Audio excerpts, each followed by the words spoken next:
Hi, I'm Tamara Rojo, dancer, choreographer, and artistic director of San Francisco Ballet.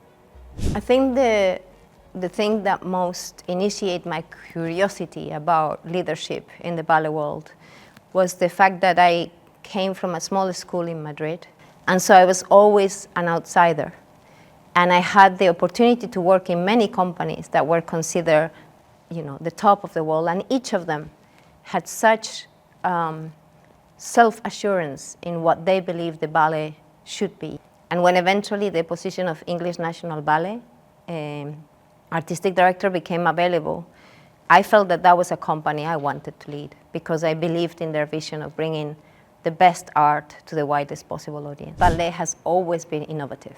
Ballet has had to reinvent itself through the French Revolution, the Soviet Revolution, the Cuban Revolution. We're an art form of young people, and so we're always leading in creation. It's our duty to be creative, because otherwise the dancers of this generation are only imitating the past.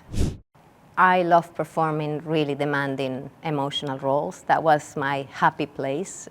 I prepared by doing a lot of research and practicing a lot, and then being quite disciplined in my routine leading up to the performance. The world of ballet has a long history of female leadership.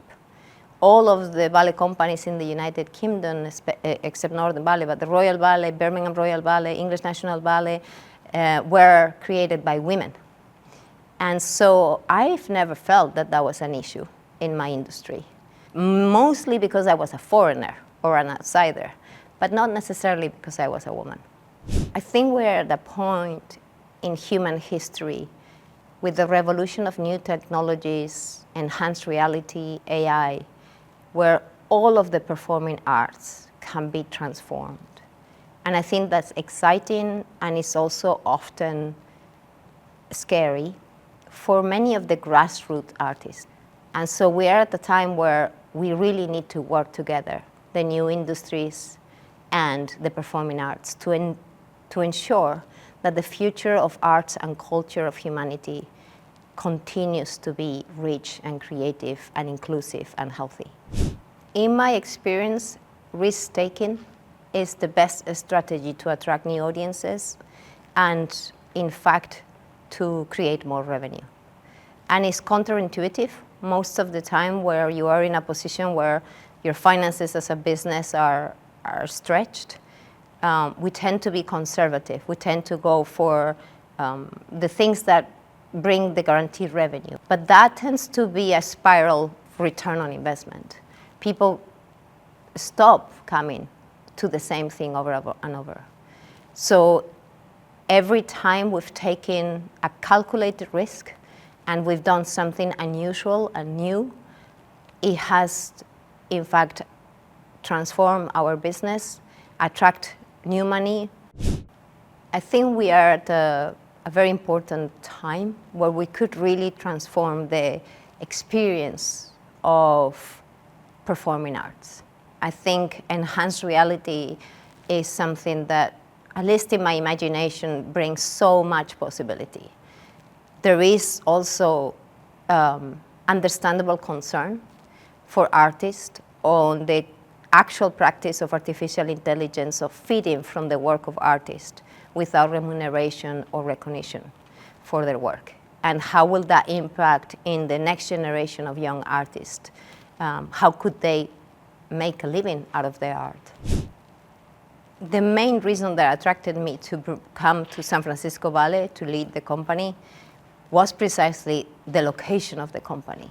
We are in a privileged place where so much innovation in music, in technology, in film is so close together.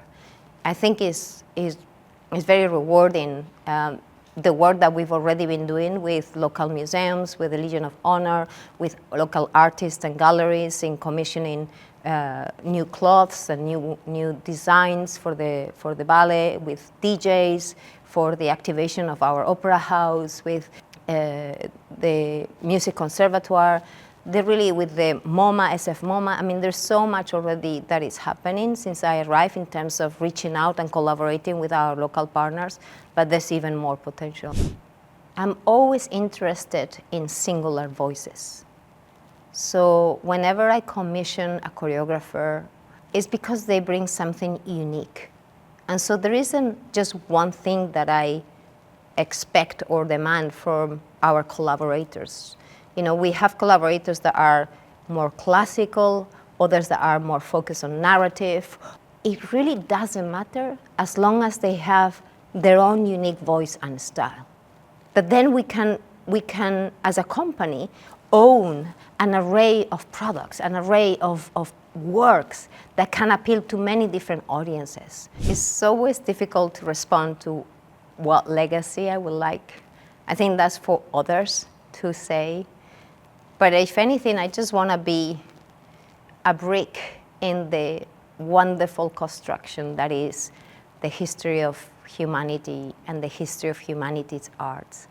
Because it's inexplicable that as a race, we spend so much time and energy creating things that are useless, but that are completely essential to have a rewarding life. You don't need music to survive, but why would you live without it?